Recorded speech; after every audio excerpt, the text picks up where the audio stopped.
Hello, St. Patrick's. I'm back again.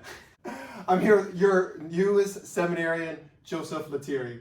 Hi, everyone. I think you go more like Joe Lettieri. Never Joe. Yeah, definitely Joe. I've never called you Joseph before. But it's year St. Joseph, you know. That's right. So fun going St. on. Joseph, pray for us.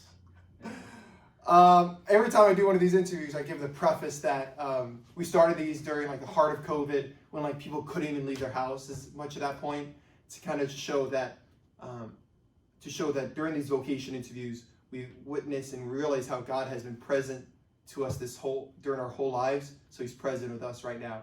We should really start with this interview. Joe, tell us all about yourself. Where did you grow up? Who's in your family? Give us the tea. Okay, this is a lot. I grew up in Seaford, on the South Shore, down by Jones Beach. I grew up at St. William the Abbot Parish. I went to the school there.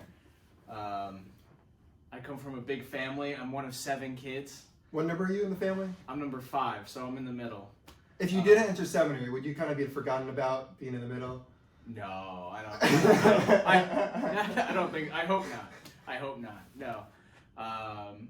No, I'm one of the more talkative ones in my family, so I get a lot of attention. I direct a lot of attention to myself. So,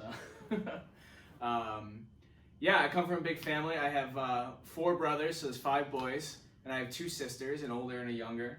And yeah, I grew up in the parish at the parish school. I went to Chaminade High School. Oh, so. Graduated in 2015, and then I went to Franciscan University in Steubenville. Let's jump back to childhood. So you went to St. William the Abbot for school? I did. Who was one of the associates there at the time? Okay, so our pastor was Monsignor Koenig, who's now a bishop. In Delaware, right? In Delaware. One of our other associates was Father Eric Fasano, who's now the Vicar General for the diocese. Number 2 of the diocese. Yeah. And of course... Like the assistant quarterback, or the number 2 quarterback if something happened to Bishop Barron's. Father Eric's in charge, so it's pretty cool. And the last one. And then, of course, the last one, Monsignor Camp, who back then was Father Steve. Father Steve, yeah. Father Steve Camp. He was one of our associates. And, yeah, he was there throughout most of my childhood at St. William's. He helped me with my communion prep. I remember him coming to my classroom in 2nd grade to help us do through communion prep. A fun story was we were in the sacristy in 2nd grade. Father Steve, Monsignor Camp, was giving us a tour throughout the church before our first communion. He took us into the sacristy, and he showed us where all the unconsecrated hosts are kept, and he wanted to give us a demonstration on how to receive communion. And so out of the whole class, he picked me to be the model. As a little kid, he picked me as the model to how to receive communion. So just little things like that have kind of stuck with me, but he was great when I was a kid, and I'm really glad to be here with him now. So you were chosen from a young age. From a young age. But he'll tell you stories about how I was when I was a little kid, the trouble I used to cause in the church, and maybe we won't talk about all of that. the headaches I caused the priests, but here I am now doing the same thing. So just give a little then, if you have small children, babies, 2-year-olds, 3-year-olds, please bring them to Mass. They are not a distraction. They're supposed to be there. We want you at Mass. So if you have children, please come to Mass.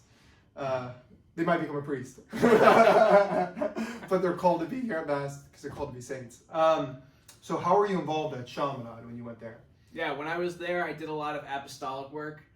They have a program back then called Emmaus. What does that mean? So what do you guys do? So the name comes from the gospel story of Jesus walking with the disciples on the road to Emmaus, and opening with them the scriptures and sharing with them the Eucharistic mystery. What kind of work would you guys do? So it was an apostolic work where we would do a lot of just community service for the school. We would help a lot at Queen of Peace Nursing Home in Queens. How was that experience, being at the nursing home? That was really, I remember it really, really fondly. Getting to meet a lot of, World War II veterans, people with these amazing stories. Just people just so full of joy, so full of life. Living out their Catholic faith with the sisters. It was a really beautiful experience. Where is the Queen of Peace nursing home? It's in Queens Village. Franciscan. Tell us all about Franciscan. Okay. What'd you study there? So there's a lot. So coming out of high school, I had a pretty good sense that I wanted to go to the seminary, but I wasn't quite sure yet. But I knew that if I wanted to go to the seminary, I needed to study philosophy. And so I was kind of set on that. And I wanted to go to a good Catholic school that was going to enrich my faith and continue to form me. So I did a lot of searching around, and I eventually settled on Franciscan. It's this little Catholic university in Ohio, about, I think, 3,000 or 4,000 students.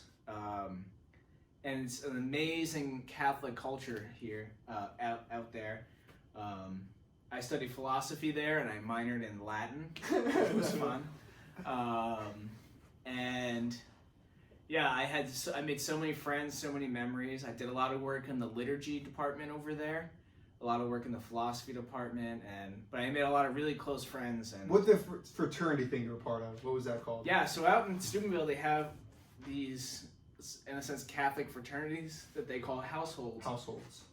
That are based on a covenant, which essentially is like like an agreement and a sort of like a motto or a pledge that the members live by that's based on the Catholic faith. What was yours called, and what was your motto?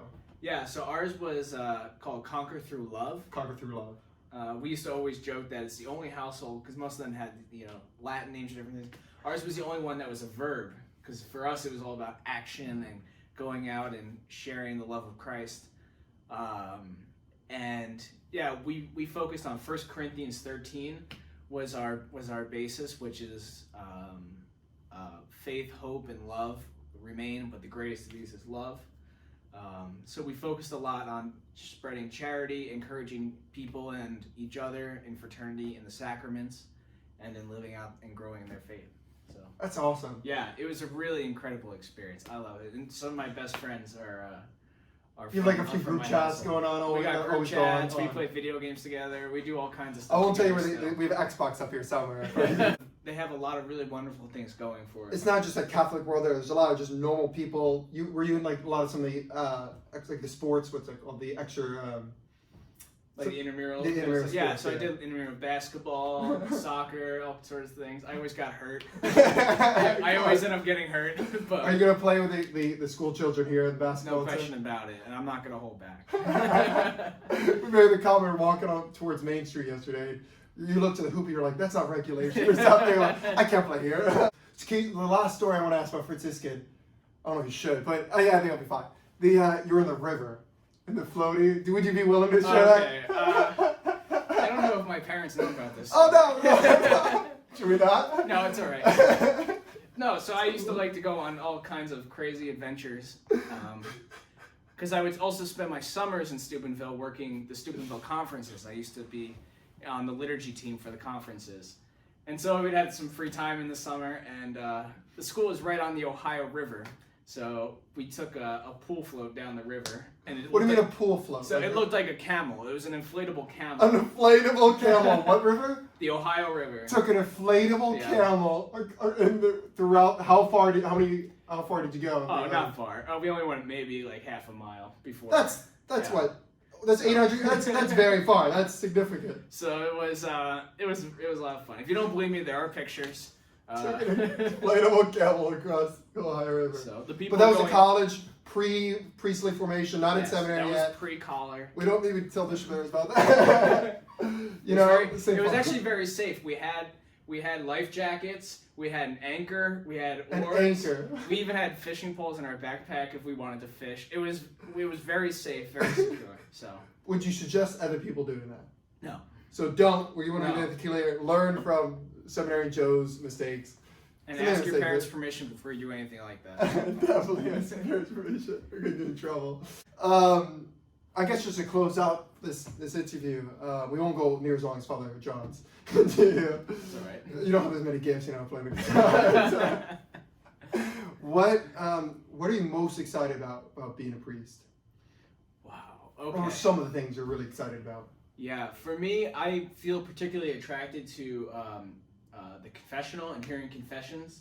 To me, I have a great devotion to the Divine Mercy and Saint Faustina. And so to spread God's mercy to people, to in the confessional, to extend to them the love of Jesus on the cross and his resurrection is a real aspiration of mine. So I'm really looking forward to that. Of course, celebrating Mass. I mean, that goes without saying. But for me, confessions are.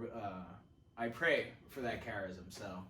How often you suggest someone go to confession? Well,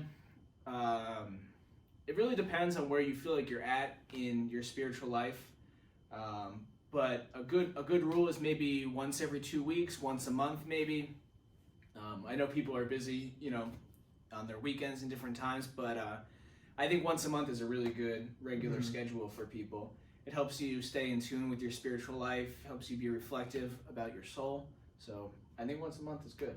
So we encourage you to come. We hope to see you here. We have great priests here. Can you tell us a little bit about your glass, your mug today? So today I'm sporting the Life Teen mug here. We're not selling them, I don't think. But so you're gonna be working with Klallberg and the Life Teen program? So I'll be working with Klallberg and Life Teen this year, and I'm really looking forward to getting to know a lot of the high schoolers, right? The high schoolers who are in with it, and we're gonna have a lot of fun.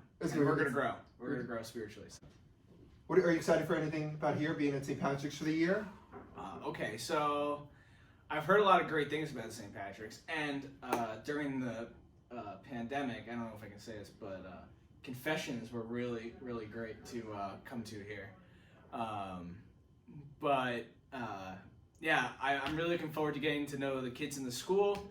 The faith formation too, probably the public school kids who do faith formation here. Yeah, and to work with the religious education program and diving right into the classroom and doing my best to help them, to get to know their families and just the people in the parish. I'm really looking forward to, with the pandemic, we've kind of been locked in the seminary studying for a long time. Yeah. So we study. We're always studying. If we're not praying, we're studying. So I'm really not playing ping pong or Xbox or anything. Yeah, no. So I'm really looking forward to being here among the people and getting to know all of you. So yeah. Praise God, Joe. It's great to have you on the show today. Thank you. Best of luck here at T10. Please come say hi to Joe. Introduce yourself. Please. But also introduce yourself like 9 times. Like if you have to get he's going to meet probably 1,000 people this week. So please, if you forget your name, I mean he will. Like it's not. You're pretty good with names too, but like that's hard. That's hard. So please.